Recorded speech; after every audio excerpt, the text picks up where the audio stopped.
Muy bien, ahora sí. Bueno, muy bienvenidos a todos y todas las que se sumaron. Gracias a cada uno de los que se fueron conectando. Le damos la bienvenida a la charla de hoy. Sí, vamos a estar hablando sobre evaluación de TOC infanto-juvenil. Hoy tenemos el privilegio de escuchar a la licenciada Daniela Gigliotti. Ella es psicóloga de la UBA, especialista en psicoterapia familiar cognitiva. Es parte de nuestro equipo de terapeutas en TCM, Terapia Cognitiva Mataderos. Actualmente se dedica a la clínica de niños y adolescentes. También es docente en distintos cursos y posgrados, como el posgrado que estamos dando en la Universidad de Flores de Clínica Infanto-Juvenil. Hoy tenemos el privilegio de poder escucharla, así que sin más, les doy la bienvenida y Dani, todo tuyo. Bárbaro, gracias Juan. Bueno, ¿cómo andan? Somos poquitos, así que bueno, quiero que los que tengan ganas me cuenten si ya están trabajando con pacientes con TOC y si hay algún familiar o algún paciente, o si son todos profesionales. Así que se pueden desmutear directamente.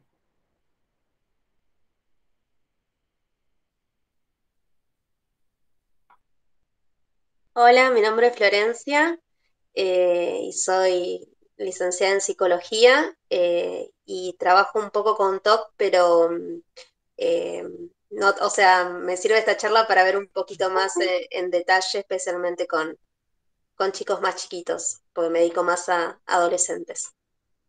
También TCC es mi orientación. Bárbaro, buenísimo, Flor, gracias. ¿El resto, alguno ya está trabajando con población con TOC? Ahí veo que Verónica me dice que no. ¿El resto, alguien más que haya tenido algún acercamiento a la población con trastorno obsesivo compulsivo? Ok, ¿son todos estudiantes? Ahí Marisa levantó la mano. Sí, Marisa.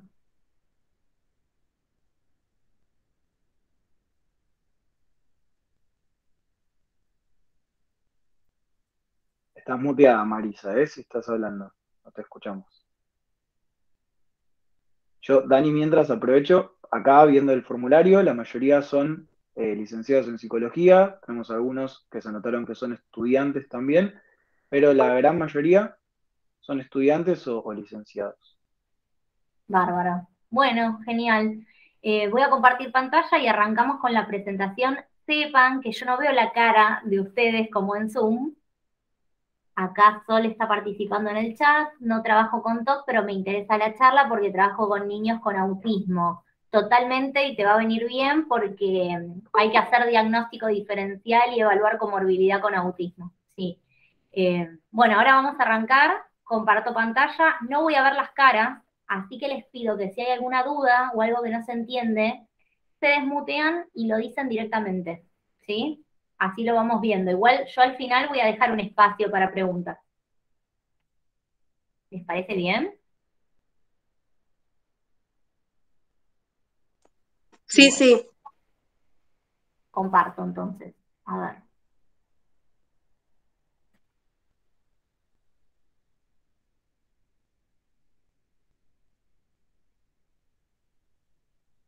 Bueno, acá. ¿Se ve bien la presentación? Sí, perfecto. Bárbaro. Bueno, esta es un poco la hoja de ruta que vamos a tener en esta horita. Vamos a empezar hablando un poco sobre epidemiología, ¿sí? Para que veamos qué porcentaje de afectados de TOC hay a nivel mundial y cuál es el porcentaje en población infantojuvenil y qué características clínicas tienen los pacientes pediátricos. Una característica por excelencia del trastorno obsesivo compulsivo es que es un trastorno muy heterogéneo, ¿sí? Y la sintomatología es dinámica. ¿Qué quiere decir esto? Va cambiando a lo largo del tiempo. Alguien puede tener un TOC de contaminación y consultarnos más tarde por un TOC con contenido sexual, ¿sí? O de violencia. Va mutando a lo largo del tiempo. Por eso hoy se habla de espectro TOC, ¿sí? Bien, vamos a ver también las comorbilidades, esto que preguntaban hace un ratito, ¿qué relación puede tener el TOC y el Tourette, el TOC y la depresión, el TOC y el espectro autista? Y por último voy a hacer mención a algunas escalas psicométricas, que nos van a permitir llegar también al diagnóstico de TOC. La evaluación es clínica. ¿Qué quiere decir esto? La va a realizar el terapeuta utilizando los criterios del DSM-5, que los vamos a estar viendo hoy, pero hay información muy valiosa que nos aportan los instrumentos de evaluación, como la iVox, la escala de acomodación familiar, hay un montón. Hoy vamos a focalizarnos en estas dos que les nombro. La iVox es la más reconocida a nivel mundial, ¿sí? Es súper importante que podamos evaluar el TOC porque es un trastorno del que se habla muy poco, ¿sí? Una característica es la naturaleza oculta de este trastorno, ¿sí? Niños pasa mucho que lo ven como parte de, bueno, yo soy de esta manera, ¿sí? No logran diferenciar tanto obsesión de compulsión, y por eso no lo comentan con los papás, no llegan a la consulta cuando las compulsiones se vuelven bizarras o cuando hay un deterioro significativo en lo que es la calidad de vida. Y en adolescentes, ellos registran muy rápido que las obsesiones justamente pueden parecer raras o extrañas para otras personas y ocultan la sintomatología. No suelen llegar a consulta cuando los montos de ansiedad realmente son muy altos o cuando, bueno, están incapacitados en ir al colegio, salir de la casa. Generalmente llegan casos severos, ¿sí? Por eso es tan importante la detección temprana. Bueno, la Organización Mundial de la Salud lo coloca al TOC como una de las principales causas de discapacidad. Y miren este porcentaje, casi un 3% de la población mundial tiene TOC. Es bastante alto.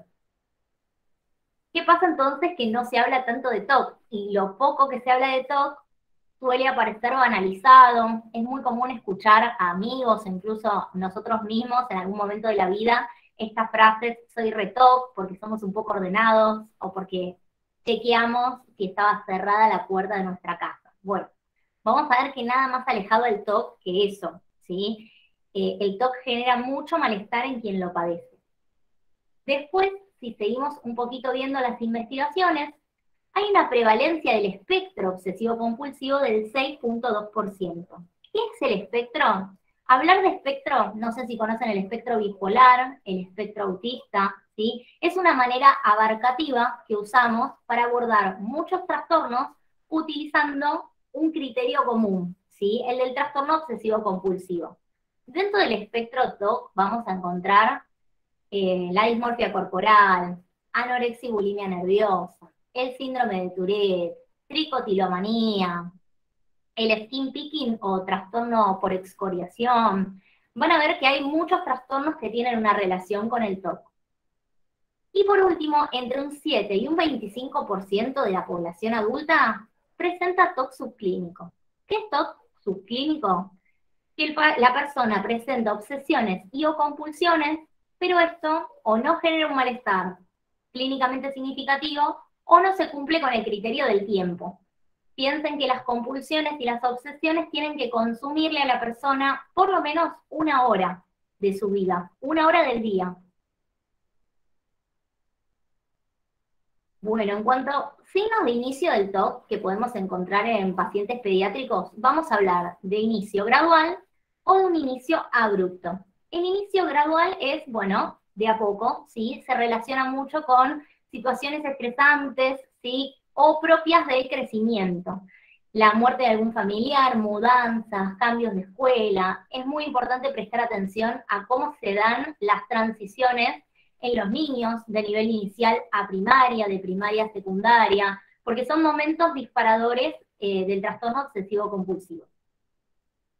En cuanto a los patrones de independencia, esto es muy importante que lo evaluemos cuando tenemos la sospecha de TOC, ¿sí? Porque un signo de inicio temprano es que esté alterado el patrón de independencia. Lo vemos mucho en los hábitos alimenticios. De repente empiezan a ser muy selectivos con la alimentación o dejan aparte algunos grupos alimentarios, miedos de separación, cuesta mucho separarse de la mamá o el papá por miedo a que algo malo les pase. En cuanto a la higiene personal, esto suele estar muy afectado, el enlentecimiento en las actividades de la vida cotidiana, ¿sí? Capaz un adolescente está 40 minutos lavándose los dientes, o está 1 hora y media, 2 horas bañándose. al momento de levantarse solo, están haciendo muchos chequeos y por eso llegan tarde a la escuela, ¿sí? Por chequear en la habitación.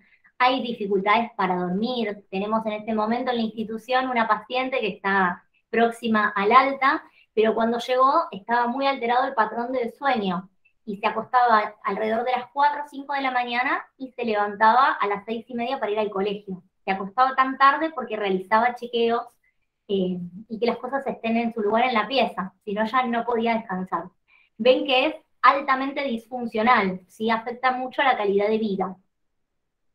Bueno, quejas físicas, dificultad en la concentración, evitar situaciones sociales, esto sucede mucho en TOC de contaminación, evitar el contacto físico, y esto está también reflejado en los cambios en el estado anímico, mayor irritabilidad, tristeza, retracción. Y a fin de cuentas, las áreas más afectadas son 3: aprender, divertirse y hacer amigos, ¿sí? Sobre esto es donde principalmente vamos a trabajar con las infancias y las adolescencias para mejorar la calidad de vida, ¿sí? No únicamente en la remisión sintomática, sino que estén socialmente más integrados. Por otra parte, tenemos el TOC de inicio abrupto, y acá lo voy a mencionar únicamente para poder continuar con la clase, la charla en realidad de evaluación. El comienzo de los síntomas está gatillado por una infección, la de estreptococo beta hemolítico del grupo A. Es muy importante la valoración de pediatría, ¿sí? Porque si es por panda, el tratamiento es farmacológico con antibióticos. Y la sintomatología es muy similar a la del TOC, y hay comorbilidad psiquiátrica con hiperactividad, conducta oposicionista y desafiante, miedos nocturnos, ¿sí? Entre otras cuestiones. En cuanto a niños, ¿sí? Si vamos a ver cómo es la cuestión hoy, lo que dicen las investigaciones es que en niños el 1% está afectado de TOC, y en la adolescencia se llega hasta un 4%. En cuanto a la prevalencia, en niños hay una prevalencia mayor de varones, pero en la adolescencia los porcentajes se van igualando, ¿sí? ¿Qué quiere decir esto? Está la misma cantidad de niños y niñas afectados por TOC. Esto lo vemos bien en la adolescencia. El TOC, por supuesto, afecta a todo el grupo poblacional, más allá de sexo, cultura, clase socioeconómica, ¿sí? ¿Por qué es tan importante que hablemos de TOC en la infancia? Porque generalmente recibimos a los pacientes cuando son adultos, y de adultos nos manifiestan entre un tercio a la mitad de los pacientes que ya tenían sintomatología TOC en la infancia o en la adolescencia. Entrevisté esta semana un paciente adulto de 26 años que refería que ya en la adolescencia, cuando jugaba a la Play, tenía algunos números de la buena o de la mala suerte, que con los botones hacía ciertos movimientos una determinada cantidad de veces, y el pensamiento obsesivo es que algo malo podía sucederle, ¿sí? Tenemos ya antecedentes tempranos. Es muy poco frecuente la aparición de sintomatología luego de los 30 años. Y la pregunta que todos nos hacemos, ¿qué causa el TOC? Al día de hoy no se conoce con exactitud una causa. Sí, la genética, la biología cerebral tiene mucho que ver y hay muchos estudios en torno a esto. Por eso es importante en la evaluación que le dediquen mucho tiempo a la anamnesis, que hagan una buena anamnesis, que investiguen los antecedentes familiares en primera línea por parte de la madre, del padre, que investiguen si hay antecedentes de trastornos de ansiedad, depresión, TOC y espectro, ¿sí? Los factores ambientales también desempeñan un papel muy importante en el mantenimiento de los síntomas. Esto lo vamos a ver en un ratito cuando hablemos sobre acomodación familiar, ¿sí? Yo hoy solo voy a plantearles el concepto, pero va a ser muy importante evaluar el grado de acomodación familiar, ¿sí? Esto es cuánto la familia o los cuidadores se acomodan a las reglas del TOC. Esto es súper importante porque va a hacer que se mantengan los síntomas y que no podamos cortar el circuito que mantiene el trastorno obsesivo-compulsivo. Bueno. Algunas diferencias entre niños, niñas, adolescentes y los adultos es que cuando son más pequeños presentan un menor insight, ¿sí? El insight es la conciencia de enfermedad. Algunos autores dicen que en los niños solo hay compulsiones. Lo que la mayoría coincide es que se presentan las obsesiones y las compulsiones, pero en niños aparecen muy pegadas. Entonces cuesta diferenciar qué es obsesión y qué es compulsión. Solo 1 de cada 5 niños con TOC no presenta comorbilidades. Vean que lo común suele ser la comorbilidad. Así que si ustedes tienen sospecha de TOC y hacen la evaluación por TOC, lo segundo que tienen que hacer es ir ustedes a buscar esas comorbilidades. En cuanto a las comorbilidades, ¿sí? Con trastornos de ansiedad, esto tiene un impacto negativo en cuanto a la severidad del trastorno, y cuando hay comorbilidad con trastornos externalizadores, trastornos de la conducta, TDAH, trastorno oposicionista desafiante, es un indicador de mayor disfunción, ¿sí? Y suele haber, cuanto más temprano inicia el TOC, mayor acomodación familiar, ¿sí? Es también muy importante que ustedes en las primeras entrevistas de evaluación indaguen y puedan marcar una diferencia entre qué es un ritual propio del TOC y cuál es un ritual evolutivo normal. Por ejemplo, un nene de 2 años. Que sea algo rígido con las rutinas de bañarse, comer, ir a la cama, es muy esperable, ¿sí? Es un ritual esperable en la niñez. Que un niño de 7 años juegue con los amigos a no pisar las líneas de las veredas, porque si no pierde, es muy esperable. Diferente es que este supuesto juego se haga motivado por el pensamiento que si pisa esa línea, algo malo le puede pasar a él o a sus familiares, ¿sí? Son cuestiones bien diferentes y es parte luego de la conceptualización del caso, psicoeducar a la familia sobre qué es lo esperable según cada etapa evolutiva y qué es un ritual del TOC. En cuanto al DCM, ¿sí? Vamos a usar estos criterios para hacer la evaluación.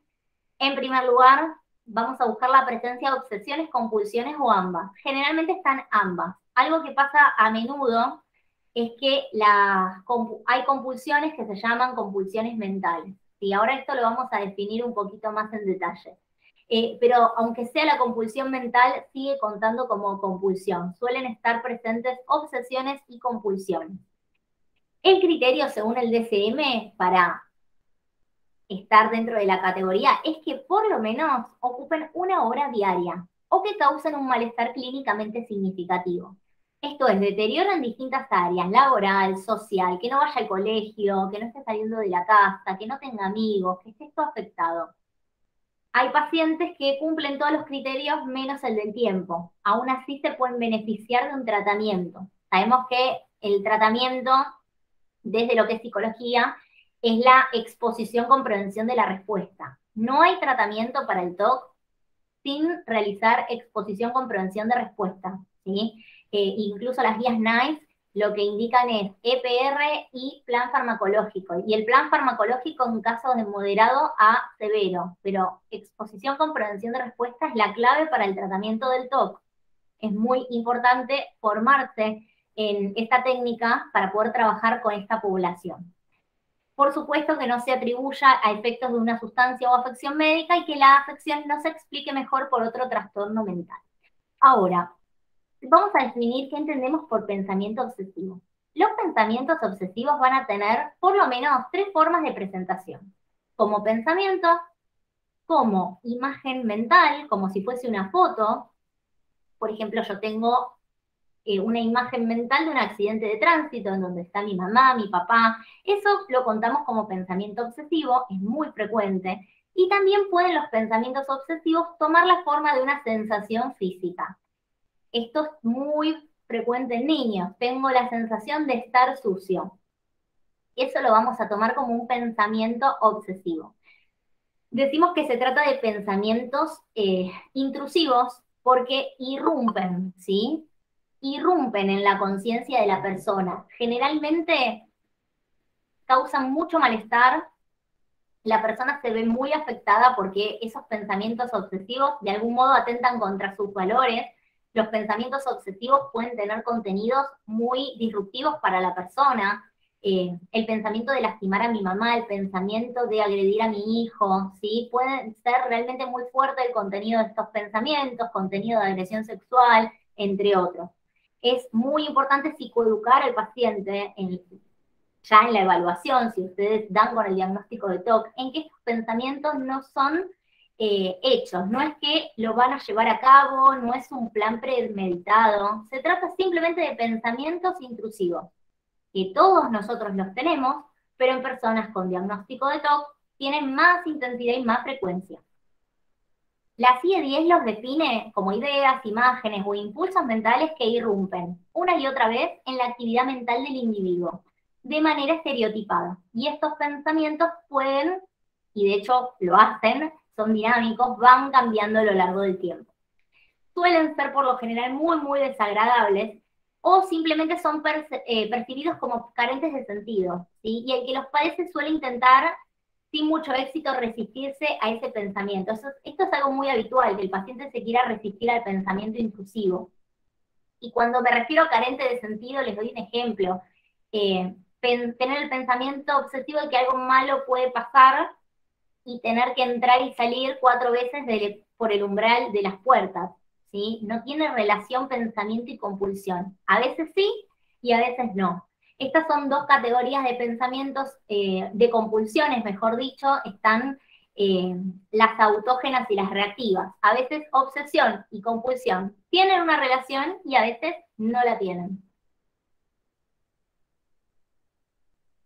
En cuanto al patrón cognitivo, que lo van a encontrar como patrón cognitivo a los pensamientos obsesivos, muy característico en niños es el pensamiento de corte mágico, ¿sí? Que haya números de la buena o de la mala suerte, palabras buenas o palabras de la mala suerte, la superstición, y que esto esté relacionado directamente con cosas malas que pueden ocurrirles, ¿sí? Los temas de contaminación son de las obsesiones más prevalentes en niños, así como la duda obsesiva. Lastimar a terceros o a sí mismo, que cosas malas sucedan. El lastimar a terceros o a sí mismo, les doy ejemplos para que esto lo puedan ustedes también ir asociando o relacionando mejor. Tener el pensamiento de puedo lastimar a mi mamá y justo hay un cuchillo en la mesa, entonces los pacientes ¿qué hacen? No se sientan a comer al momento de la cena, esconden los cuchillos, esconden las tijeras por miedo a dañar a un ser querido. En ese caso sería el pensamiento obsesivo, puedo dañar a mi mamá, y la compulsión, evitar el momento de la cena, ocultar las tijeras, ¿sí? También es muy frecuente la necesidad de decir, preguntar, confesarse. Por ejemplo, estaba con un paciente pequeño, yo le di una exposición para la semana que viene, y él pensó, uy, esta exposición no la quiero hacer, no me gusta esta actividad, la odio. Y no pudo guardarse eso y lo tuvo que decir en sesión. Sentía la necesidad de decirme lo que estaba pensando porque se sentía como que de alguna manera eso que pensaba se podía volver realidad, ¿sí? Que me estaba agrediendo. Toman a los pensamientos como si fuesen hechos que pueden ocurrir realmente. Temas sexuales aparecen mucho en adolescentes, el guardar o acumular también, ¿sí?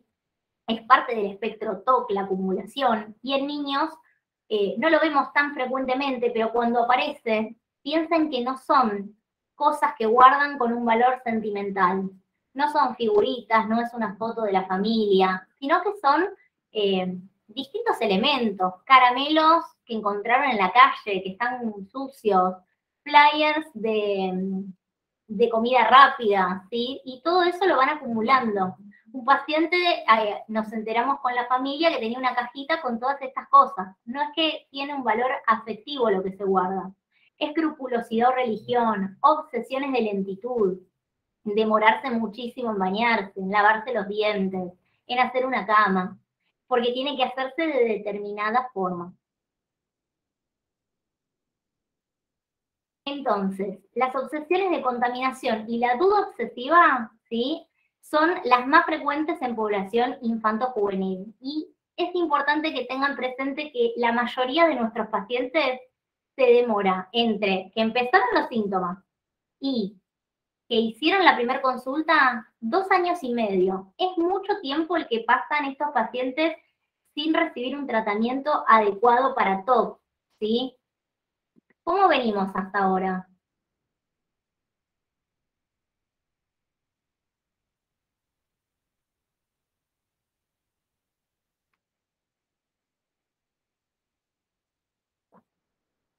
hasta ahora, ¿cómo estamos con la clase? ¿Se viene entendiendo? ¿Hay alguna duda?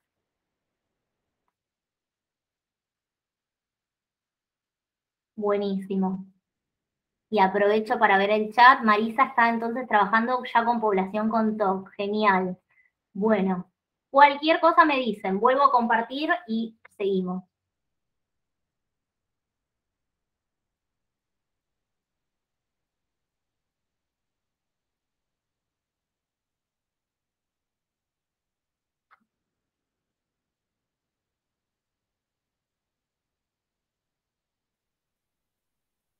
Bueno, y ahora sí, llegamos a las compulsiones. ¿Sí? Esta es la definición que plantea la CIE-10, la pueden ir leyendo ustedes, pero en resumen, compulsión vendría a ser todo acto motor o mental que realiza el paciente para aliviar el malestar.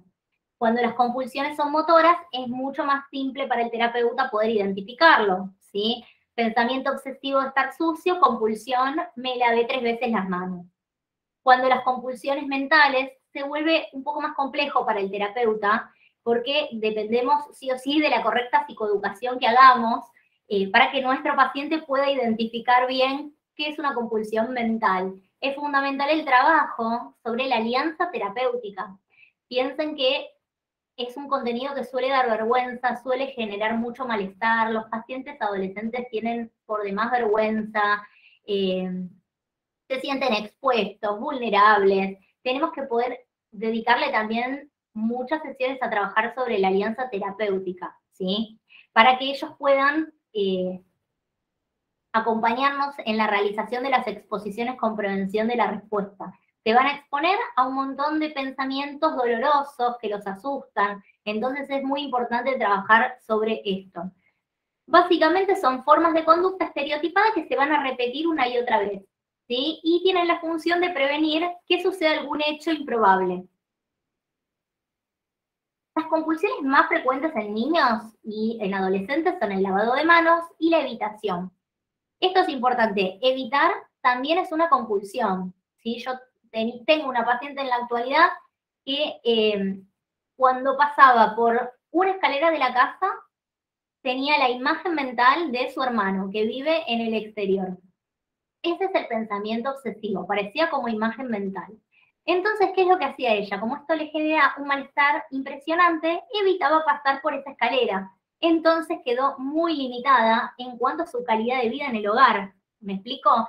Por mucho tiempo ella evitaba cierto sector de la casa. Ella no iba al baño de arriba, solo iba al baño de abajo. Se empezó a bañar en la casa de la tía. Vemos cómo la evitación va comprometiendo muchísimo la calidad de vida. Otra compulsión frecuente es el rehacer o el releer. Se ve mucho en adolescentes que están cursando la secundaria, que escriben y borran, hasta que tienen esa sensación de esto está correcto, de sentirse bien. Este fenómeno se conoce como el just right. Acá abajo les traigo otro ejemplo. El contar, arreglar o tocar de manera repetida algo hasta sentirse bien. Te los voy a relacionar con algún caso para que lo puedan ver con más claridad, el fenómeno de just right. Un paciente con TOC de contaminación no tenía muchas dificultades al momento de usar uno de los baños de la casa. Y la toalla de mano, siempre la dejaba colgada de determinada manera. Y así un movimiento, un toqueteo con los dedos, de manera repetida y sostenida hasta que él sentía que estaba correctamente bien esa toalla. Y estaba hiperalerta si la empleada doméstica o algún familiar movía la toalla o la cambiaba de lugar, ¿sí? Este fenómeno es bastante frecuente. Chequeos, conteos, ordenar, arreglar, el buscar seguro, esto lo vamos a ver también cuando veamos acomodación familiar. Es muy común que pregunten los niños, ¿soy bueno? ¿Me estoy portando bien? Cuando tienen pensamientos obsesivos que les generan rechazo. No me voy a morir cuando duerma, me querés, voy a estar bien. El adulto suele responder a estas preguntas, baja el malestar temporalmente y reafirmamos el circuito del TOC. Ahora lo vamos a ver bien con una imagen. Confesiones y disculpas es súper frecuente en niños. La acumulación, que puede tornarse bizarra, porque guardan cosas sucias, no tienen valor afectivo estos elementos, y los rituales mentales. rezar en silencio, repetir, contar, tener que pensar en algo hasta sentir que está bien, ¿sí? Este es el circuito del TOC. Aparecen los pensamientos intrusivos o pensamientos obsesivos, generan un elevado monto de ansiedad y el paciente tiene que realizar algún acto motor o mental, compulsiones, rituales, y experimenta un alivio temporal de la ansiedad. Al hacer la compulsión, se reafirma este circuito y la obsesión se presenta con mayor intensidad y mayor frecuencia. Nosotros como terapeutas a lo que vamos a apostar es a poder realizar un corte en este punto entre ansiedad y ritual compulsivo. El pensamiento obsesivo es un pensamiento, no lo podemos manejar. El paciente no puede controlar sus pensamientos, está contraindicado. Va a experimentar un elevado monto de ansiedad. Pero ahí nosotros vamos a trabajar para que nuestro consultante tolere cada vez más ese malestar de una mejor manera y que no realice la compulsión. Esto sería una prevención de la respuesta total. Hoy no vamos a ver EPR, solo una clase de evaluación, pero cuando los pacientes no pueden realizar prevenciones totales de la respuesta, está en lo que se llama la prevención de la respuesta parcial. Vamos a hacer otra cosa con el paciente, pero no la compulsión o el ritual tal como el paciente lo realiza, ¿sí? Vamos a marcar un corte entre el monto de ansiedad y la realización del ritual, la compulsión. En cuanto a lo que es la evaluación, ¿sí? Bueno, es muy importante que tengamos presente esto, ¿no? El tratamiento tiende a que el paciente tenga mayor funcionalidad, no solamente a que se levanten la parte sintomática. Es importante preguntar en la evaluación si realiza actividades recreativas, qué hace en su tiempo libre, cómo se vincula con sus pares, con sus compañeros, si tienen su edad, si puede resolver conflictos cuando tiene dificultades escolares, si puede mostrar iniciativa a la hora de compartir una actividad. Vamos a indagar en hábitos de higiene, hábitos de sueño, ¿sí? Todo esto es necesario valorarlo al inicio. Cuando hacemos ya la entrevista si ustedes hacen la entrevista de admisión en ese momento, cuando hacen la evaluación, y realizar una buena anamnesis y conceptualizar el caso. En cuanto a la evaluación, le vamos a dedicar bastante tiempo a conocer al niño y a la familia, ¿sí? Conocer la interacción entre los miembros de la familia es fundamental, porque nos va a dar información de cómo funciona nuestro paciente, ¿sí? ¿Qué conductas son reforzadas positiva o negativamente? ¿Y qué posibilidades tiene esta familia o estos cuidadores de colaborar o comprometer el cambio en ese paciente, ¿sí?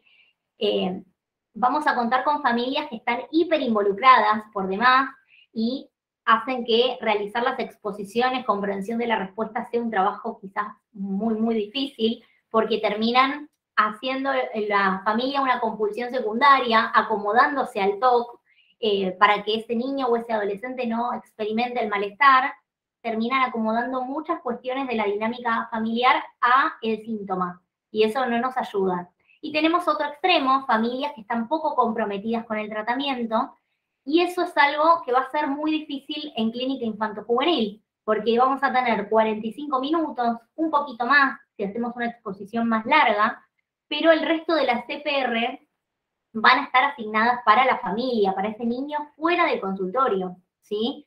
Depende esto, por supuesto, del caso. Hay situaciones donde el terapeuta va a la casa y hace ahí las exposiciones, pero en general la familia es la encargada de verificar cómo se están realizando las tareas.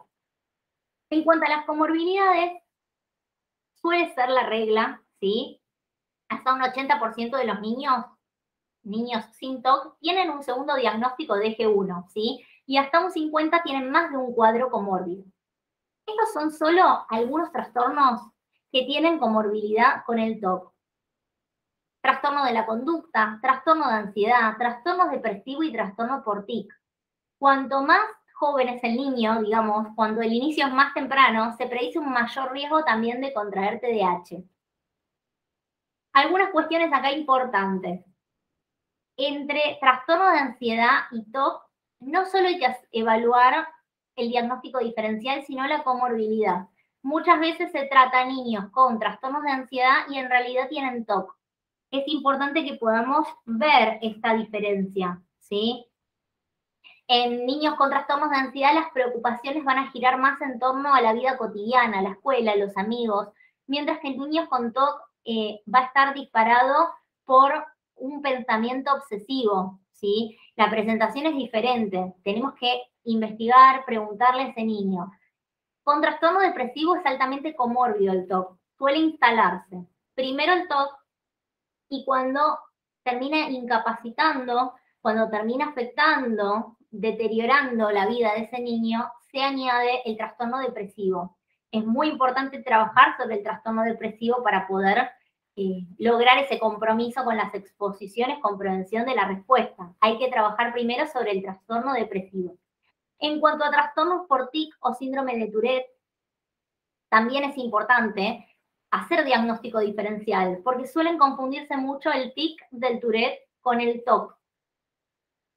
Distinto es el caso que ustedes tengan en consultorio un paciente diagnosticado con síndrome de Tourette.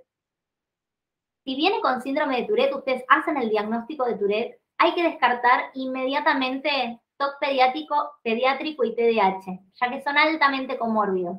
Mientras que si el paciente viene con diagnóstico de TOC o ustedes lo evalúan por TOC, hay menos posibilidades que tenga síndrome de Tourette asociado. ¿Está bien?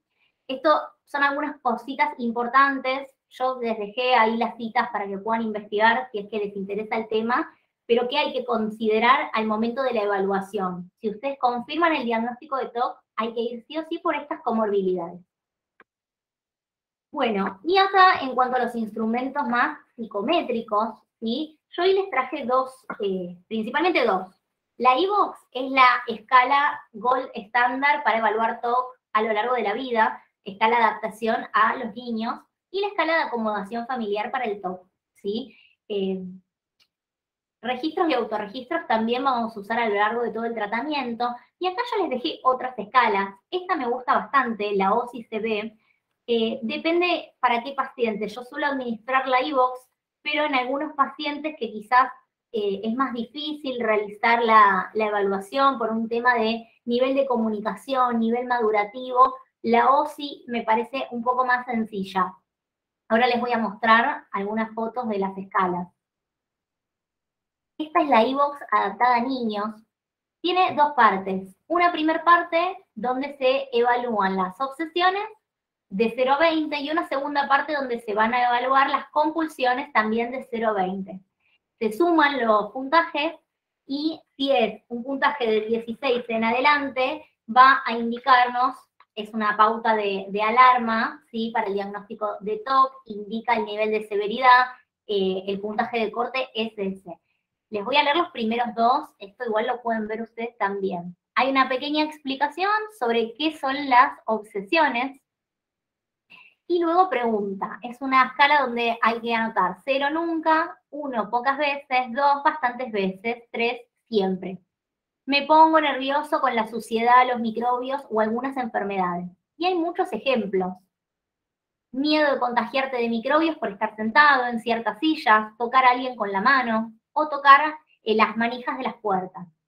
Me da miedo contagiarme. Y hay ejemplos. Miedo de contagiarte de SIDA, cáncer u otras enfermedades en servicios públicos. Miedo de tu propia saliva, orina, caca, etc. Y acá hay un apartado. Escribe sobre la línea de puntos cuál es el pensamiento repetitivo y desagradable que más te molesta, para ir haciendo una pequeña jerarquía, ¿sí? De cuál es el pensamiento obsesivo que mayor malestar ocasiona, y lo mismo con las compulsiones. Y acá el paciente va a evaluar cuánto tiempo le dedica al día, ¿sí? O cuántas veces sucede esto al día, y si interrumpe o no su vida cotidiana. En cuanto a compulsiones, es muy parecido, ¿sí? Acá hay una explicación y hay distintos ejemplos. Lavo mis manos muchas veces o siempre exactamente de una determinada forma. Y el ejemplo, lavas tus manos muchas veces al día o por largos periodos de tiempo después de tocar o pensar que tocaste un objeto contaminado. Y así sucesivamente. Y a la derecha lo mismo. ¿Cuál es la compulsión que más importancia tiene en tu vida? ¿Cuánto tiempo le dedicas? ¿Sí? ¿En qué grado esta compulsión te complica la vida? ¿Cuánto interrumpe tu relación con los demás?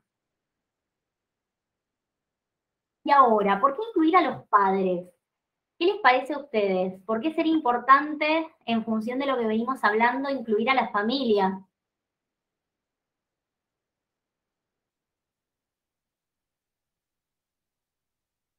Si alguien se anima a desmutearse. Sí, Sabri. Hola Dani, ¿me escuchan? Sí, perfecto. Mira, yo estoy trabajando actualmente con un niño de 6 años que está con trastorno obsesivo compulsivo y trabajo mucho con los padres porque también evalúo mucho cuáles son los patrones con los que se maneja la familia, en especial cuando son padres divorciados, entonces también es como que son situaciones diferentes, crianzas diferentes, y bueno, también se evalúa cómo le responden al niño frente a una situación ya sea positiva o negativa. Entonces para mí es muy importante tener en cuenta las respuestas o los mecanismos de afrontamiento de los padres, porque en eso también influye mucho la conducta del niño. Sí, sí, sí, totalmente esto que vos decís, ya algo que yo digo siempre, somos terapeutas familiares con especialidad infanto-juvenil. A la familia la vamos a incluir en cualquier tratamiento con TOC, sin TOC. Es fundamental unificar criterios, pautas de crianza, y en TOC, esto que comenta Marisa, por la acomodación familiar. Es muy, muy importante contar con los cuidadores principales en el tratamiento. Van a ser nuestros coterapeutas, ¿sí? Van a tener un rol muy activo en el tratamiento del TOC. Ahora les vuelvo a compartir, así ya vemos la parte de acomodación familiar.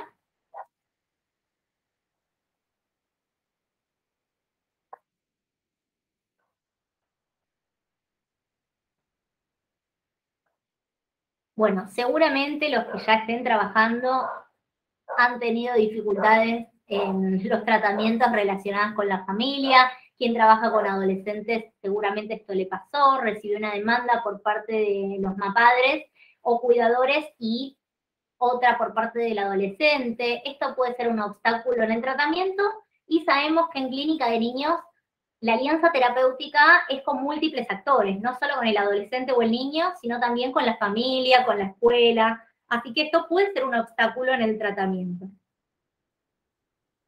En cuanto a la acomodación familiar, es fundamental incluir a la familia para trabajar esto, orientarlos, ¿sí? Psicoeducarlos, dar pautas claras sobre las dificultades que pueden aparecer durante las exposiciones con prevención de la respuesta, ¿sí? Si hay pacientes con comorbilidades, además de TOC, que suele ser frecuente, o en adolescentes, si hay una crisis o algún episodio fuerte desde regulación emocional, vamos a compartir el plan de crisis que hagamos con el adolescente, también con la familia, para que sepan cómo intervenir en esas circunstancias.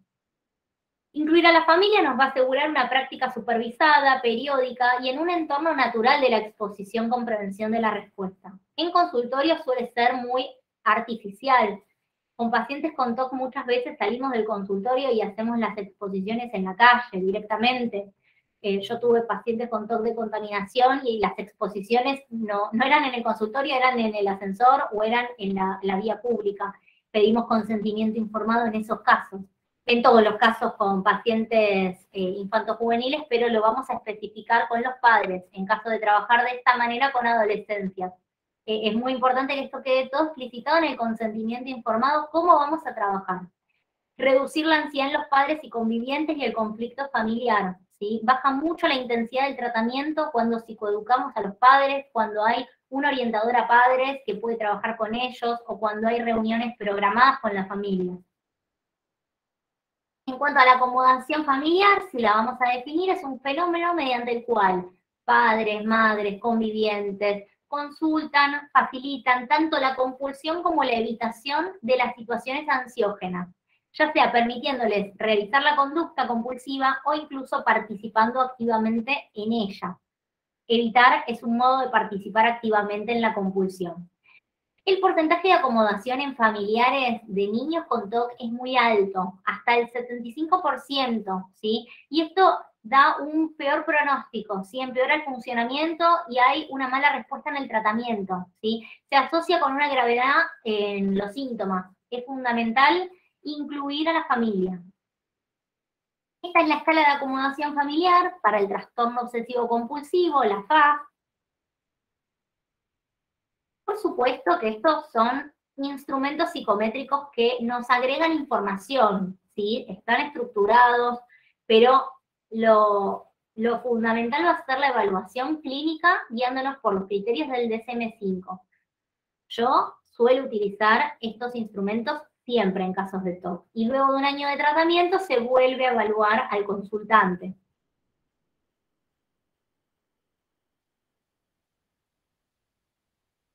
Y esta es la introducción que hacemos con los papás.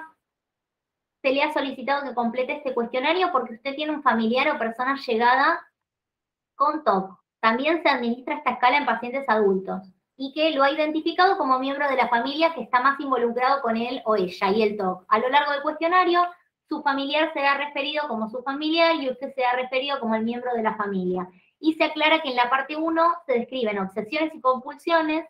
Vamos a solicitarle al familiar que identifique la sintomatología TOC del consultante. Y en la parte 2 vamos a solicitar que identifique posibles modos en los que el familiar está modificando su comportamiento o rutina en respuesta al TOC del consultante. Es muy parecida a la iVox, tiene este formato, primero para hacer el reporte de los síntomas del paciente y luego el reporte de la respuesta del familiar, ¿sí? Ejemplos de acomodación familiar: lavar la ropa con un jabón especial cuando hay TOC de contaminación, ayudar a chequear que todo esté correctamente apagado cuando hay comprobaciones, esperar a que termine el ritual de lavado de manos, ¿sí? Para empezar, por ejemplo, a cenar, en toque de limpieza, esperar a que termine de ordenar ciertos elementos de la habitación antes de salir a la casa, en toque de orden, y por supuesto el reaseguro. Entonces, ¿qué puedo hacer? Esta es la pregunta que nos traen la mayoría de las familias o cuidadores. Entiendo que lo estás pasando mal, estoy para vos, te quiero pero no te estoy ayudando si te respondo esto en casos de reaseguro, me preocupa que no te ayude si te contesto esto, así que no voy a hacerlo. Para esto va a ser clave la psicoeducación del consultante, los tutores y el terapeuta. Todos vamos a manejar la misma información. Esto va a ser fundamental para poder sostener el tratamiento, cuidar la alianza terapéutica y limitar los obstáculos que inevitablemente van a aparecer. Así que bueno, esta es un poquito, estoy terminando ya con esta charla. Yo acá les traje un video cortito a modo de cierre, ¿sí? Que es un video llamado The Secret Illness, o El viejo fantasma, así lo pueden encontrar en YouTube. Es un poema que escribió un paciente con TOC, escritor, periodista en Reino Unido, y está narrado por Romina Vitale, quien también es activista en lo que es la difusión del trastorno obsesivo compulsivo, está muy activa en redes, ¿sí? Así que me pareció que está bueno que podamos compartir este tipo de materiales a modo de conclusión. ¿Alguien me dice si se escucha? Dani, se escucha pero no lo estamos viendo. Ay, ¿no lo están viendo? Acordate de poner compartir con la otra opción. Ok.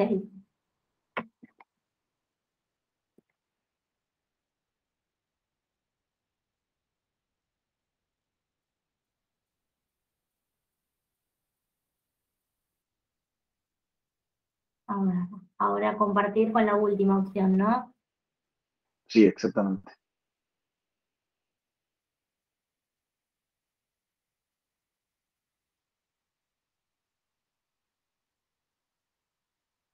A ver, ahí se está viendo. A ver, estoy en YouTube. Ahora sí. Me cuentan ustedes. ¿Se ve? Perfecto. Listo, lo pongo en el inicio. Ahí va. Hay algo en mí que no está bien, pero tú no lo puedes ver. No tengo cicatrices, sospechosas manchas, ni bultos, protuberancias, ni pierna que Dani. falta, ni súbita Sí. caída, ni Muteate, siquiera falla. silenciate porque hace eco. Si puedes saber. Porque se escucha Está dos muy veces difícil. y no se entiende. Fíjate si puedes silenciar tu. Si no, a ver. Ahí. Yo. Espera.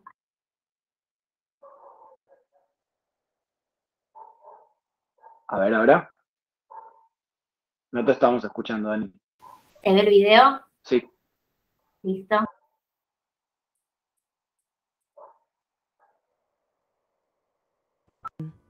pero tú no lo puedes ver. No tengo cicatriz o sospechosas manchas, ni bultos, protuberancias, ni pierna que falta, ni súbita caída, ni sistema en falla. Lo que tú ves es un viejo fantasma que solo a mí me muestra su cara. Planta preguntas en mi mente que hasta girando en mi pecho se sienten. Nunca se duerme, a mi pesar, y no me deja descansar. Y cuando lucho para ser libre, este maldito fantasma me ciñe, susurra cuentos de mi destino condenado. Esta cosa efervescente camina siempre a mi lado, le da cuerpo a mis frágiles huesos, mientras yo nado en el mar sin reflejo. Y cuando estoy a punto de escapar lejos, en la penumbra puedo observar 1000 caras guiñando sus ojos atentos, flotando todos en el mar abierto. Están sonriendo mientras los veo brillar. Es un show soñado, iluminado por una linterna lunar. Van vagando por la misma profunda oscuridad, los saludo con la mano y me vuelven a saludar. 1000 manos contra el cielo, 1000 almas que se torcieron, todas nadando en el mismo mar frío, y todas tienen fantasmas viejos como el mío.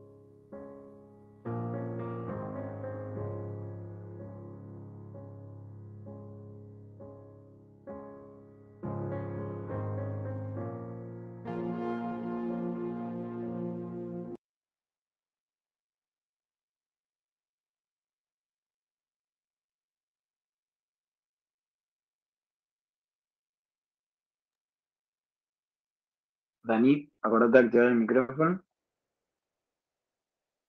Ahí está. Ahora sí. Bueno, ¿hay alguna consulta, alguna duda que tuvieron en esta charla sobre TOC, sobre evaluación?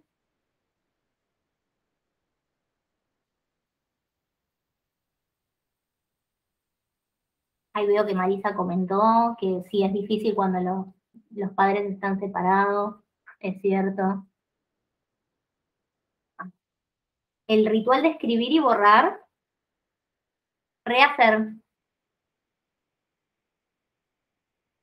¿O son chequeos? Rehacer, releer. Ah, vos creo que te referís al fenómeno de Just Right. Acá te lo escribo.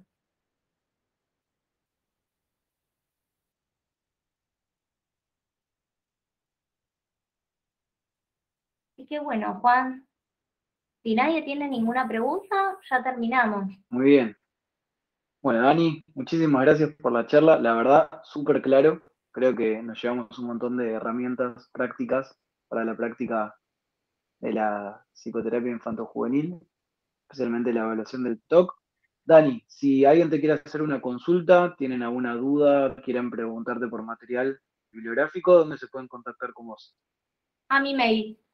Acá se los Perfecto, escribo. lo dejamos en el chat. Dale. Bien, agradecemos a todos los que se pudieron sumar. Gracias por su tiempo. Les contamos que la semana que viene tenemos otra charla gratuita, abierta a la comunidad, sobre cómo acompañar, ¿sí?, a familiares de personas con trastorno de la conducta alimentaria. Así que bueno, van a estar viendo por las redes el flyer, se pueden anotar y compartirlo también. También para aquellos que no sepan, desde la Universidad de Flores estamos sacando una nueva edición de la diplomatura en psicoterapia infanto-juvenil, así que a todos aquellos que quieran consultar o tener más información pueden escribir a nuestras redes, al mail de la página, que bueno, están cerrando ahora las inscripciones. Así que bueno, Dani, una vez más, muchas gracias. Acá A ver, acá hay una pregunta. ¿Algún curso específico sobre exposición, comprensión de la respuesta? Bueno, en TCM tenemos un curso de TOC infanto-juvenil, donde sí, ahí hay clases específicas de exposición, comprensión de respuesta y articulación con casos clínicos. Ese curso, Marisa, está en la plataforma.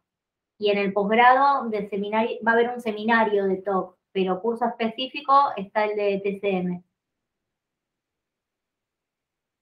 Muy bien. De nada. Bueno, si no hay otra pregunta entonces, estamos por hoy. Gracias a todos y que tengan buenas noches. Chao.